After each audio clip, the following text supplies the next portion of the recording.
Hello everyone, welcome back to the revision series. आज इस video में हम देखेंगे स्टेप्स इन अनोवा।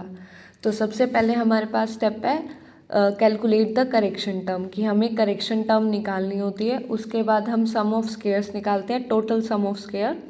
फिर हम बिटवीन सम ऑफ स्क्वेयर्स निकालते हैं, उसके बाद within sum of squares. तो हमारे पास पहले 4 स्टेप है। पहला हमें करेक्शन टर्म निकालनी होती है, फिर हम टोटल सम ऑफ स्क्वेयर निकालेंगे, फिर बिटवीन सम ऑफ स्क्वेयर और within sum of square.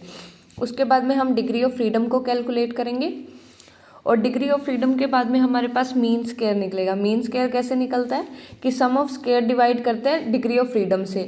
मान लो बिटवीन का निकालना है तो between sum of square divide by degree of freedom for the between group. फिर हम एफ रेशो निकालते हैं। एफ रेशो कैसे निकलती है कि जो हमने मीन स्क्वायर निकाला है बिटवीन का, उसको डिवाइड करेंगे mean square by with in.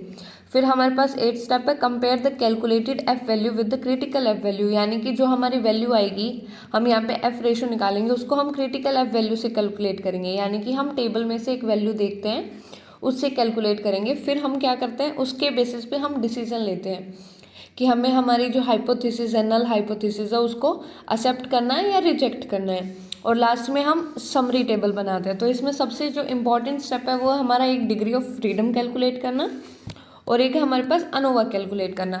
और अगर आपको डिटेल में इसके बारे में पढ़ना है तो हमने हर एक स्टेप को डिटेल में हमारी लॉन्ग वीडियो में कवर किया है, तो आप हमारे चैनल पे जाके अनोवा वाली वीडियो देख सकते हैं। So thank you for watching it.